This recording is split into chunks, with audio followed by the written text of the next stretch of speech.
Hoy les traigo una entrevista.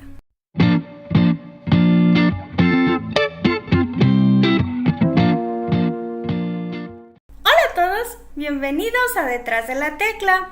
Yo soy Itza, escritora y reseñadora invidente mexicana, y el día de hoy les traigo una entrevista, algo que nunca antes había traído al canal, súper especial, hecha a nada más y nada menos que Paul Tremblay, ¡sí!, autor de Una cabeza llena de fantasmas,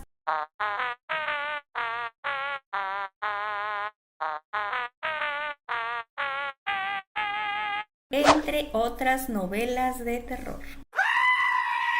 Antes de empezar a pasarles la entrevista, voy a hacer varias aclaraciones. Una es que no tengo al escritor aquí conmigo. No lo tengo aquí conmigo. Creo que estaría gritando si lo tuviera aquí conmigo de la emoción. ¡Lo sabía! ¡Nos engañó! Pero le hice una entrevista a Paul Tremblay de manera escrita. Por ahí mi hermana Malena Salazar Macía me ayudó a contactar con el escritor, y la verdad que fue súper alucinante cuando aceptó responder a mis preguntas para mi blog, el blog escrito, que por aquí les voy a dejar también el link para que si quieren ir a ver la entrevista completa. La entrevista está colgada en inglés y en español, así que la pueden ir a checar, tanto la versión traducida como la original respondida por Paul Tremblay. Va a estar el link ahí abajito en la cajita de descripción, y yo les voy a ir pasando las preguntas y las respuestas que el programa de Balabolka me va a hacer favor de ir leyendo, porque leerlas yo se me va a complicar mucho, por lo mismo de que no puedo leer y necesito apoyo en ese sentido. Así que ustedes disculparán si uso el Balabolka, que es una voz sintética por ahí que ocupo algunas veces. Y pues bueno, espero que disfruten esta entrevista. La entrevista que les voy a colgar aquí solo es la versión en español, la versión traducida. Pero repito, si quieren ver la versión en inglés, la pueden checar en el blog escrito. Así que pues nada, los dejo con la entrevista, y nuevamente muchas gracias a mi hermana Malena Salazar Macía, y por supuesto mil gracias a Paul Tremblay por haber aceptado responder estas preguntas que han sido toda una delicia para mí realizar, y por supuesto leer lo que él ha contestado. Cierto. Así que sin más que añadir, los dejo con Paul Tremblay. Pregunta 1. Primero, háblanos un poco sobre ti. Se sabe que tu pasión por los libros comenzó más bien después de los 20 años y que te iniciaste leyendo a Stephen King. Sin embargo, ¿cuándo decidiste que querías convertirte en escritor de terror? ¿Y cuál fue tu primer proyecto literario en el que trabajaste?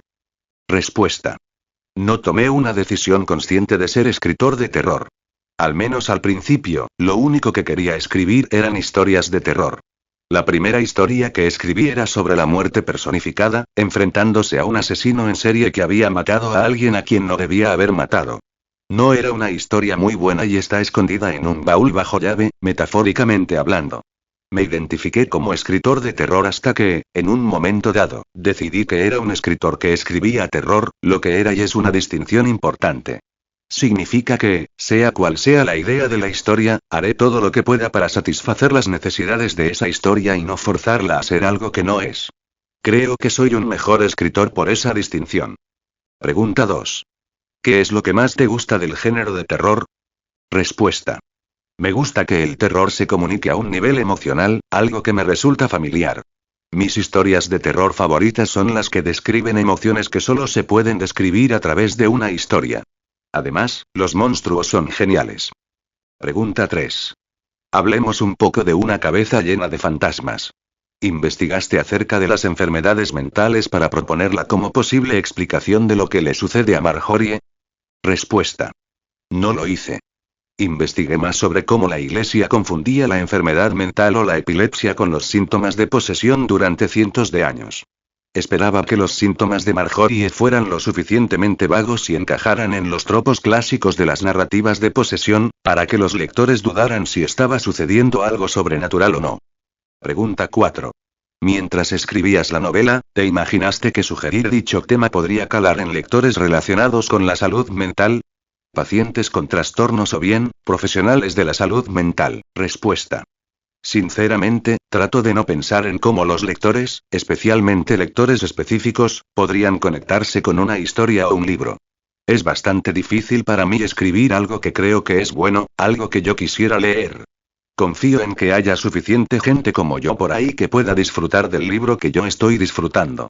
Lo que hace que una cabeza llena de fantasmas me dé miedo o me inquiete, siendo yo un escéptico agnóstico, alguien que no cree en la posesión o lo sobrenatural, es que no sabemos y nunca sabremos lo que realmente está sucediendo en la novela, en parte debido a que nuestros cerebros han sido tan infectados por creencias culturales y religiosas, así como por el exceso de datos digitales del mundo de las redes sociales.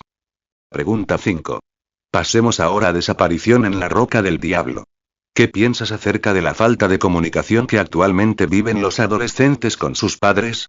Esos secretos que a veces se guardan y que, con más frecuencia de lo que a muchos les gustaría admitir, son tan oscuros como los secretos de Tommy.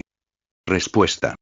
Esa falta de comunicación con los padres es tan esencial para el desarrollo social de un adolescente, establecer relaciones con sus compañeros y confiar en ellos más que en sus padres, que también es muy aterradora para un padre.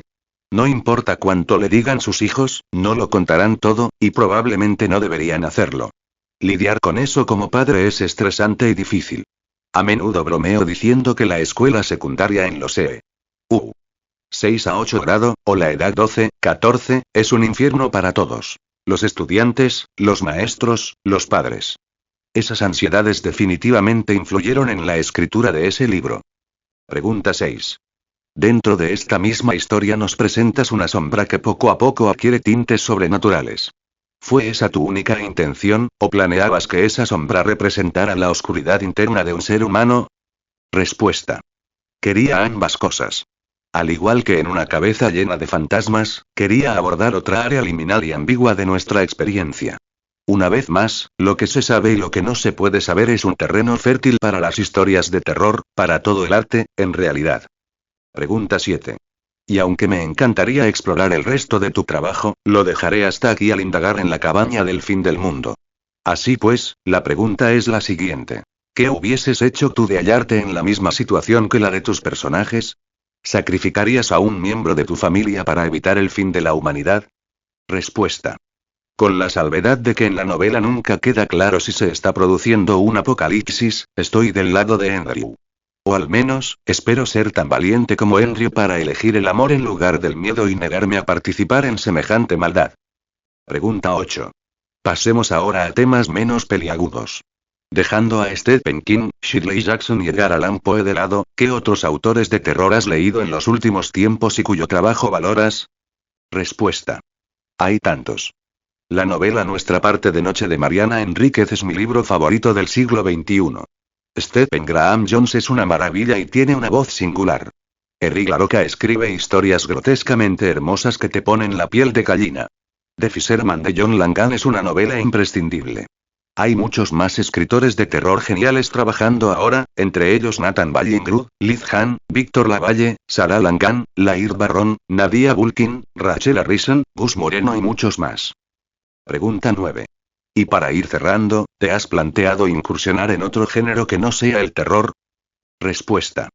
La mayoría de mis primeras novelas, 4 escritas antes de que escribiera A Head Full of Ghosts, no eran novelas de terror, sino de humor negro.